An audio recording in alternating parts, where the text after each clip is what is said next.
Estamos de volta com o UFSC Entrevista e hoje estamos discutindo o cinema catarinense, cinema nacional, e estamos recebendo o cineasta Eduardo Parides.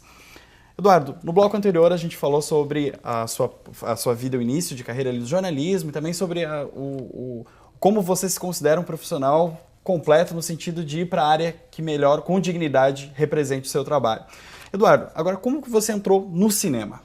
Bom, o cinema sempre foi uma paixão minha. Eu me lembro como eu nasci em Curitiba e desde moleque, na minha época, na minha infância, tinha um hábito assim das famílias, no meu caso que era no bairro da Água Verde, das famílias quando chegava a Semana Santa, assistirem filmes sobre a paixão de Cristo nos fundos da igreja, projetados ao ar livre. Então as famílias levavam lençol, cadeiras e tal e ficavam ali.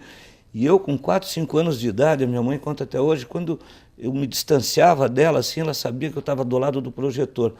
Cantado. E eu entendi aquela imagem preta e branca, projetada de uma imagem grande, gigantesca, no paredão aos fundos da igreja. Eu sabia que aquele facho de luz que saía criava aquela imagem e que aquilo que passava lá é o que fazia aquelas pessoas chorarem, que as pessoas quando viam Cristo carregando a cruz, enfiando a coroa de espinho na cabeça dele, se debulhavam em lágrimas e tal. Eu dizia, porra, essa é a lanterna mágica, cara. E era a lanterna mágica. Então eu sempre fui apaixonado. Eu, coincidentemente, eu tenho uma irmã que é produtora e uma irmã que é diretora, mas que tivemos caminhos absolutamente independentes. A fotografia, o jornalismo, entende, me levaram ao cinema e a própria paixão pelo cinema. Eu vi todos os clássicos, os filmes. Eu, como moleque, eu era colecionador de gibi, trocava, acho que histórias em quadrinhos, tudo isso está relacionado. Conversas de bastidores dizem que você escreve muito bem também, o que facilitou na parte de Não, roteiro. eu acho que o mais difícil de tudo, Dilma, mais difícil que dirigir atores, que montar, que compor a trilha, cara, sabe, é uma orquestração muito grande, mas o mais difícil é escrever, sabe, as palavras são muito surradas. Escrever um texto burocrático é muito simples, é muito fácil, isso é automático, entendeu? Você entra aí no Google, bota modelo de qualquer petição, de qualquer carta e tal, tem lá. Agora, escrever uma coisa com sangue, que emocione, verdadeiro, e que tenha originalidade depois de tudo que se já escreveu hoje, realmente é muito difícil, entende? Então, o Goethe dizia, as palavras são indomáveis, e eu acredito nisso, cara, entende? Então, eu acho que o maior desafio é realmente, às vezes você pega, tem pessoas, talentos como Chico Buarque, Caetano Veloso, que tem crises de criação, cara, ficam 4, 5 anos sem compor uma letra, sem escrever e tudo. Claro que isso tudo faz parte de um ofício, de um trabalho e tal, mas às vezes você, até nisso, você cai numa armadilha e acaba escrevendo burocraticamente, de uma forma. Agora, escrever com tesão, com garra, com vida, com emoção, sabe, colocando toda a intensidade, eu acho que também tem que ter vivência. Então, eu hoje tenho 57 anos de idade, tenho 5 filhos, estou casado pela 4ª vez, cara. Tenho 2 netas, mais 4 filhos da minha atual mulher, que espero que seja a última, com quem eu vivo, com quem eu estou muito feliz. Mas tudo que eu já vivi, que o jornalismo me propiciou contatos, desde pessoas, um dia entrevistava um traficante no morro, outro dia o governador, cobria o Papa. Então, cara, esse trânsito por todas as camadas sociais, entende? Eu sou um cara mundano, absolutamente mundano mesmo. Então, acho que tudo isso, o jornalismo, a própria publicidade, que eu tive um momento que trabalhei com publicidade, o jornalismo, a fotografia, tudo que eu li, sou formado em Direito na UFSC também, então, mas eu adorava assistir aulas de antropologia visual, eu volta e meia quebrava, assim, eu montava o meu currículo dentro da universidade.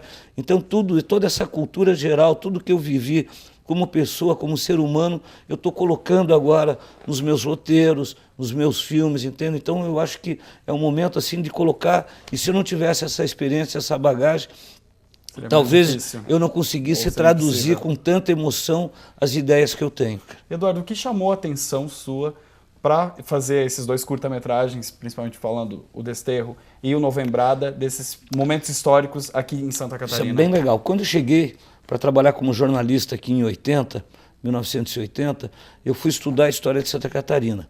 E aí me atirei na biblioteca pública durante uma semana e peguei livros e tudo. E me deparei com dois fatos políticos que foram assim. Um deles recente, que ainda estava na minha...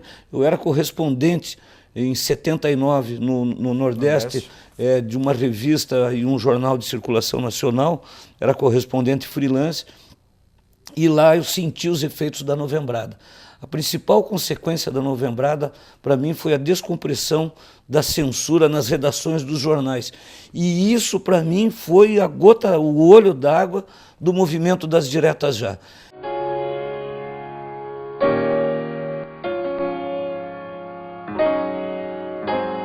E eu falei, porra, esse fato é genial, isso que aconteceu aqui em Santa Catarina, em Floripa, pela primeira vez.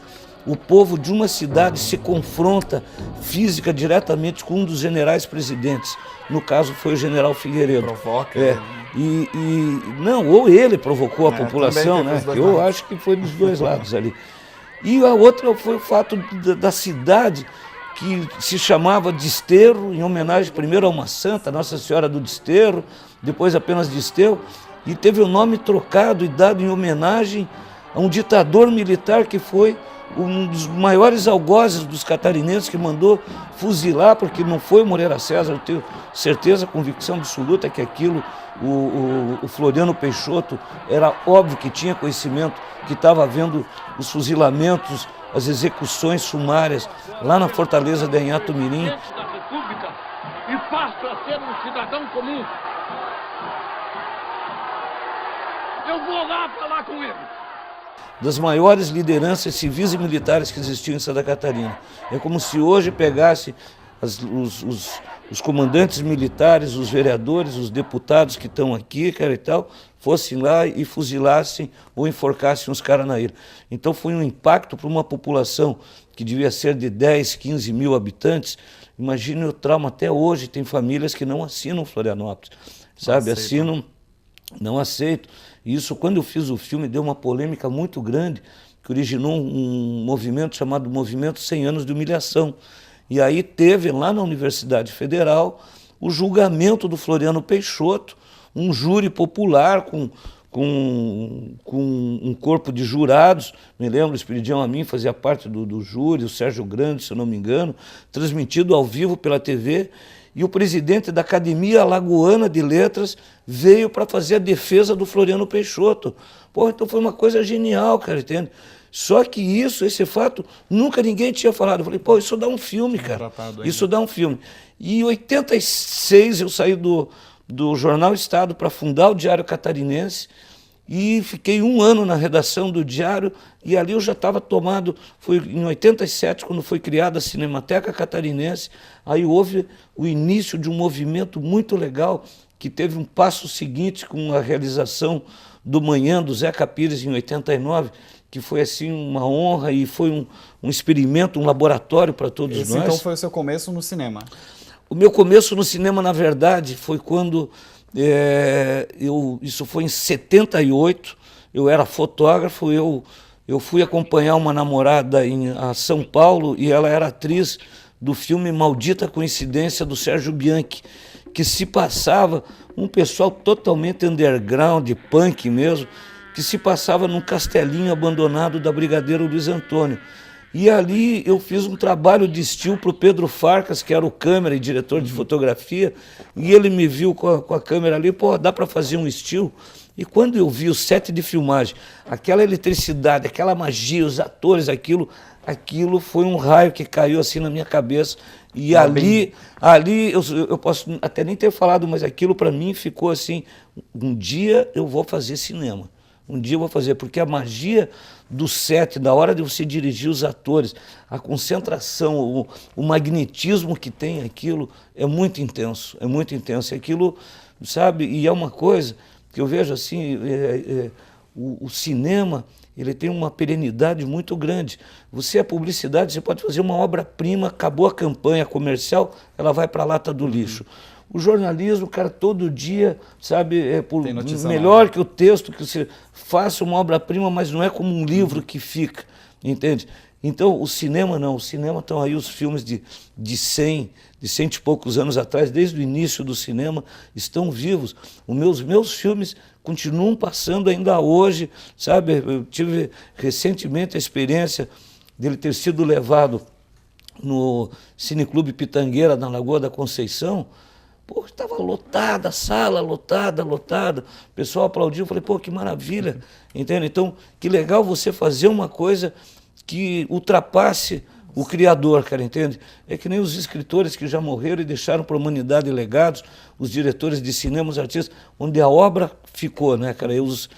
A pessoa já foi, mas a sua obra ficou, permaneceu. Eduardo, preciso te interromper para fazer mais um intervalo no Física Entrevista. Não saia daí, a gente volta rapidinho.